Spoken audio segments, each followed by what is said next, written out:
नमस्कार दोस्तों, स्वागत है आपका हमारे YouTube चैनल मिशन 360 में। और मैं डॉक्टर शिवम आप सभी के लिए लेकर के आया हूँ अफेयर्स अक्रॉस ग्लोब आग। आज का हमारा जो टॉपिक है वो है black death and its beginning, काली मौत और इसकी शुरुआत।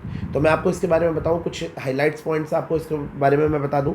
तो हाईलाइट पॉइंट्स इसके ये हैं कि व्हाट इज़ ब्लैक डेथ, काली मौत क्या थी, किसे हमने काली मौत कहा, what was source of it, इसकी शुरुआत कहाँ से हुई, क्या इसका ओरिजिन था, वेयर इट बिगिन, कहाँ पे इसकी शुरुआत हुई, वो कौन से स्थान से, कौन सी ऐसी जगह थी जहाँ से इसकी शुरुआत को माना गया, और what are the recent update about, क्या कोई हमारा रिसेंट अपडेट है, क्या रिसर्चर्स ने या फिर जो जो करंट साइंटिस्ट हैं उन्होंने इसके ऊपर वर्कआउट किया, क्या कोई नई इसके बारे में इंफॉर्मेशन निकल के आई है, इन सबको मैं आपको यहाँ पर डिस्कस करूँगा।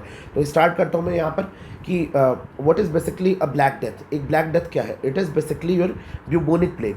जो ब्यूबोनिक प्लेग है, एक आपने सुना होगा इसके बारे में, थोड़ा सा प्लेग के बारे में सुना भी होगा। तो एक ब्यूबोनिक प्लेग की जो कैटेगरी होती है उसे हम ब्लैक डेथ कहते हैं। क्यों इसे ब्लैक डेथ कहा गया इसके बारे में मैं आपको बताऊंगा। ब्यूबोनिक प्लेग और black death is basically an infection, एक तरह का इन्फेक्शन है जो कि ह्यूमंस में और जानवरों में, इंसानों में और जानवरों में कॉज कॉज हुआ। क्यों? Because of the infected fleas.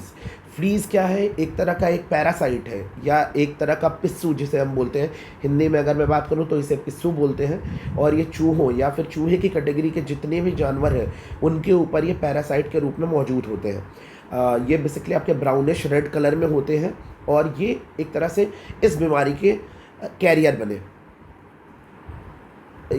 और साथ ही साथ ये क्या करते हैं, ये ट्रैवल करते हैं ऑन रोडेंट्स। ये जो मैंने आपको चूहे की कैटेगरी की प्रजाति बताई उसके बारे में मैं थोड़ी सी चर्चा करूँगा, वो भी बताऊँगा आपको। उनके ऊपर ये ट्रैवल करते हैं। और हुआ क्या कि इन 14th सेंचुरी, 14वीं शताब्दी में, अराउंड 1330 से लेके आसपास के उसके कुछ समय के बिटवीन, उस समय के बीच में करीब 10 मिलियन ऑफ यूरोपियन, एशियन और नॉर्थ अफ्रीकन पीपल उस समय में डेथ कर गए। और इस वजह से इस डेथ का नाम दिया गया ब्लैक डेथ। साथ ही इसे ब्लैक डेथ इसलिए भी बोला गया, या तो उससे, इस बीमारी से जितने ब्यूबोनिक प्लेग से जितने लोग ग्रसित हुए या तो उनकी डेथ हो गई, या फिर जो बचे वो आगे गैंग्रीन नाम की बीमारी से ग्रसित हो गए। गैंग्रीन क्या है उसके बारे में मैं आपको बताऊंगा। एक बहुत इंपॉर्टेंट क्वेश्चन यहाँ से ये बन सकता है कि वो कौन सा बैक्टीरिया था जिसकी वजह से ये कॉज हुआ। तो बैक्टीरिया का नाम यहाँ से आप जरूर नोट डाउन करें। अगर आप देख रहे हो, आपकी स्क्रीन पे दिख रहा है यर्नीसिया पेस्टिस। इस बैक्टीरिया का नाम है यर्नीसिया पेस्टिस एंड इसने अफेक्ट किया ह्यूमंस को, इंसानों को और एनिमल्स को बाय द फ्लीज मीन्स पिस्सू। आई टोल्ड यू, पिस्सू। अगर मैं हिंदी में बोलूँ तो इसे पिस्सू बोलेंगे। अब बात करते हैं ब्यूबोनिक प्लेग क्या था।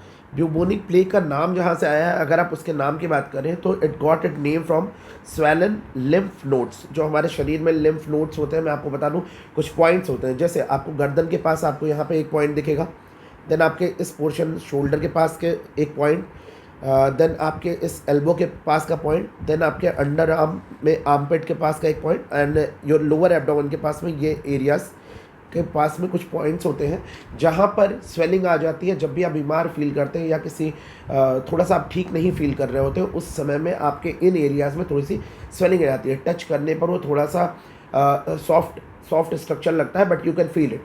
तो हम सब ने कभी ना कभी इस चीज़ को फील किया होगा, तो शायद आप इस चीज़ को रिलेट कर पाएंगे। इनको हम लिम्फ नोड्स बोलते हैं और साथ ही इनका नाम ब्यूबोज कहते हैं। किसी लैंग्वेज में इन्हें ब्यूबोज कहा जाता है, वहीं से ये ब्यूबोनिक प्लेग का नाम आया है। इस ब्यूबोनिक प्लेग से ग्रसित होने के बाद जितने भी लोग और इस ब्यूबोनिक प्लेग से ग्रसित हुए, उनकी ये जो लिम्फ नोड की स्वेलिंग थी वो इतनी बड़ी हो गई, जैसे कि एक एग का आकार हो सकता है, एक नॉर्मल अंडे का आकार हो सकता है, उतनी बड़ी ये स्वेलिंग हो गई। और साथ ही साथ इसमें इसका स्ट्रक्चर जब बड़ा हो गया तो इसमें पस भर गया या मवाद भर गया और वो मवाद लीक करने लग गया। इसकी वजह से लोग, basically it is caused by rats. चूहों से ये फैलता है या चूहों से ये फैला था उस समय 14th सेंचुरी की जब हम बात कर रहे हैं, जो कि आपके European, central Asian and north African country में जब ये फैला तो हुआ क्या कि शिप्स में जब ट्रैवलिंग होती थी उसके थ्रू, शिप्स के थ्रू वो रैट्स, वो चूहे शिप्स में आ गए। देन अपने साथ में वो फ्लीस यानी कि पिस्सू और प्लेग दोनों को साथ में लेकर के आए। इसकी वजह से क्यों क्यों इसे ब्लैक डेथ बोला गया, मैंने आपको पहले भी बताया कि या तो इसकी वजह से जितने भी लोग ग्रसित हुए या तो उनकी डेथ हो गई, या फिर दूसरी बीमारी जो कि गैंग्रीन नाम की बीमारी थी उससे ग्रसित हो गए। गैंग्रीन में भी एक क्वेश्चन पूछा जा सकता है कि इसकी वजह से ब्लैक एंड टिश्यू होता है, तो what causes a black and tissue, which you know कौन सी बीमारी की वजह से आपका ब्लैक एंड टिश्यू होता है, तो वो आपकी गैंग्रीन नाम की बीमारी होती है। इसमें थोड़ा सा ब्लड की जो ट्रांसमिशन होता है उसको कुछ अफेक्ट करता है ये। सिम्टम्स की बात अगर मैं करूँ कि क्या क्या सिम्टम्स हो सकते हैं इस बीमारी की वजह से, वो क्या थे या हो सकते हैं। सडन फीवर, अचानक से आपको फीवर आ सकता है, चिल्स, ठंडक लग के फीवर आ सकता है। Pain in abdomen, legs and arm area, under arm का जो आर्मपिट का एरिया है वहाँ पे आपको पेन हो सकता है। एब्डोमेन एरियाज़ में भी, लेग्स में भी हेडेक हो सकता है।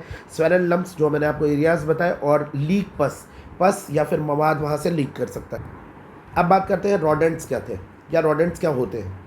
रोडेंट्स का अगर मैं बेसिकली एक साइंटिफिक नेम की बात करूँ तो रोडेंशिया बोल सकते हैं इसे, रोडेंशिया बोला सकता है इनका साइंटिफिक नेम।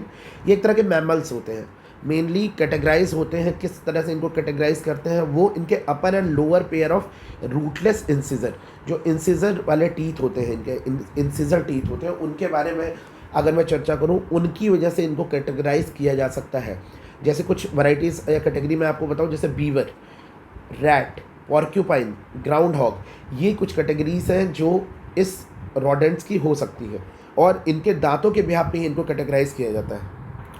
जो इसके बारे में रिसेंट अपडेट है वो मैं आपको बता दूँ, ये बहुत इंपॉर्टेंट है। ये अभी 2 से 3 घंटे पहले एक न्यूज़ प्रकाशित हुई BBC पर, जहाँ पर यह बताया कि सम ऑफ द रिसर्चर्स, कुछ रिसर्चर्स ने ये फाइंड आउट किया है कि ये जो नया प्लेस ऑफ ओरिजिन है, पहले कुछ और थियरीज़ के बारे में चलती थी कि ये कहीं पे आपका चाइना से ओरिजिनेट हुआ, देन कुछ थियरीज़ ये कहती थी it was originated in Central Asia, then Black Sea region, then Mongolia, then कुछ लोग इंडिया भी बताते थे कि ये वहाँ से स्टार्ट हुआ था। बट अभी आफ्टर 600+ ईयर्स लेटर, जब कुछ साइंटिस्ट ने इसके ऊपर, रिसर्चर्स ने कुछ रिसर्च की, तो उसके बारे में उन्होंने ये बताया कि it was basically originated in Kyrgyzstan region of central Asia, Kyrgyzstan region of central Asia in 1330।